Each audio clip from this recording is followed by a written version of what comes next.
एक ऑनेस्ट सवाल मैं आपसे पूछती हूँ, क्या आप दिन भर बिजी रहते हो लेकिन रात को सोते समय ये फील होता है कि आज बहुत कुछ किया लेकिन कुछ मीनिंगफुल नहीं हुआ? अगर हाँ, तो आज की वीडियो आपके लिए है, क्योंकि प्रॉब्लम आपकी मेहनत में नहीं है, प्रॉब्लम आपकी प्रायोरिटीज में है। आज की दुनिया में बिजी होना प्रोडक्टिव होने का सिंबल बन चुका है। कैलेंडर फुल है, नोटिफिकेशंस नॉन स्टॉप है और हम सोचते हैं कि मैं बहुत आगे बढ़ रही हूँ, मैं बहुत आगे जा रहा हूँ, लेकिन अंदर से सेटिस्फैक्शन मिसिंग होता है। यहीं से एक बहुत इंपॉर्टेंट सवाल उठता है, क्या हम सही चीजों में बिजी हैं? आज की ये वीडियो इंस्पायर्ड है बुक एसेंशियलिज्म से, जिसे लिखा है ग्रेग मैक्विन ने। ग्रेग मैक्विन ने ये बुक एक बहुत ही सिंपल लेकिन पावरफुल ऑब्जर्वेशन के साथ लिखी है। उन्होंने देखा कि सक्सेसफुल लोग फेल इसलिए नहीं होते क्योंकि उनमें कैपेबिलिटी नहीं होती है, बल्कि इसीलिए होते हैं क्योंकि वो बहुत ज्यादा चीजों पर हाँ बोल देते हैं। इस किताब का मेन क्रक्स यही है, अगर सब कुछ इम्पोर्टेंट है तो कुछ भी इम्पोर्टेंट नहीं है। इस वीडियो में मैं इस किताब से रिलेटेड 4 प्रैक्टिकल लेसन्स शेयर करने वाली हूँ। ऐसे लेसन्स जो आपकी डेली रूटीन, आपकी वर्क और डिसीजन मेकिंग को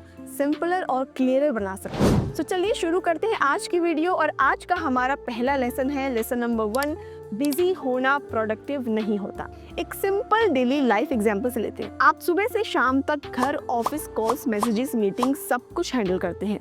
दिन खत्म हो जाता है और आप बहुत थक जाते हैं। अब खुद से पूछिए, क्या आप एग्जॉस्टेड हो या फिर फुलफिल्ड हो? बिजी होना आसान है, लेकिन प्रोडक्टिव होना कॉन्शियस चॉइस होती है। जब हम हर चीज के लिए यस बोल देते हैं तो हम अपनी एनर्जी को डाइल्यूट कर देते हैं। कम फोकस, कम क्लैरिटी और एवरेज रिजल्ट हमें मिलता है। सो आपसे अब इस पॉइंट पर मैं पूछने वाली हूँ एक सेल्फ रिफ्लेक्शन क्वेश्चन। अपने आप से पूछिए, आप अपने जो 10 काम आपने आज जो किए हैं, अगर उनमें से सिर्फ 3 इंपॉर्टेंट थे तो बाकी के 7 काम आपने क्यों किए? अपने आप से क्वेश्चन जरूर कीजिएगा। अब बढ़ते हैं लेसन नंबर 2 पर। नो बोलना सेल्फ रिस्पेक्ट होता है। जी हाँ, हम में से बहुत सारे वुमेन या बहुत सारे लोग नो बोलने में अनकंफर्टेबल होते हैं। हमें लगता है लोग बुरा मान जाएंगे, सेल्फिश बोलेंगे, अपॉर्चुनिटी मिस हो जाएगी।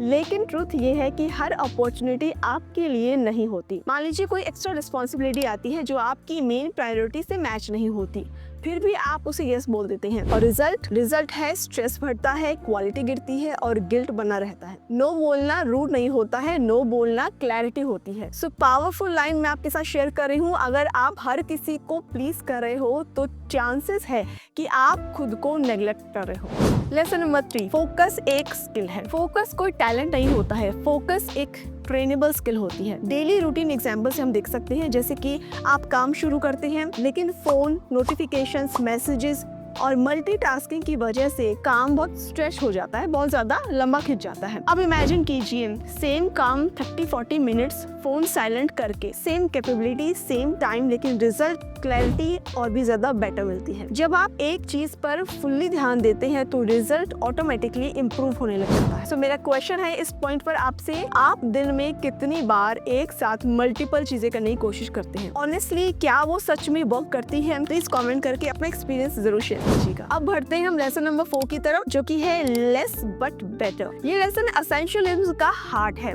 कम गोल्स, कम कमिटमेंट्स, लेकिन क्लियर इंटेंशन। एग्जाम्पल देखते हैं। 10 प्रायोरिटीज रखने की बजाय अगर आप सिर्फ 2 चुन लेते हैं, हेल्थ और कोर करियर, तो आपकी एनर्जी स्कैटर्ड बिल्कुल नहीं होगी, क्वालिटी बढ़ती है, प्रोग्रेसिव विजिबिलिटी होती है, रियल ग्रोथ लाउड नहीं होती है, रियल ग्रोथ फोकस्ड होती है। दोस्तों, लाइफ कॉम्प्लिकेटेड इसीलिए नहीं है क्योंकि प्रॉब्लम ज्यादा है, हमारी लाइफ कॉम्प्लिकेटेड इसीलिए है क्योंकि प्रायोरिटीज क्लियर नहीं होती है। जब आप डिसाइड करते हैं क्या ट्रूली इंपॉर्टेंट है, बाकी सब कुछ ऑटोमेटिकली इररिलेवेंट लगना शुरू हो जाता है। सो नाउ अब इस किताब से एक फाइनल मैसेज मैं आपको देना चाहूंगी। एसेंशियलिज्म ये नहीं सिखाती कि काम कम करो, एसेंशियलिज्म ये सिखाती है कि सही काम करो। Doing less is not laziness, doing less is clarity. अगर ये वीडियो आपको रिलेटेबल लगी तो लाइक जरूर कीजिए, कमेंट पे लिखिए आज आपकी लाइफ की एक नॉन एसेंशियल चीज कौन सी है जिसे आप कॉन्शियसली छोड़ सकते हैं। और अगर आप बुक्स, क्लैरिटी और इंटेंशनल ग्रोथ पर और भी वीडियोस चाहते हैं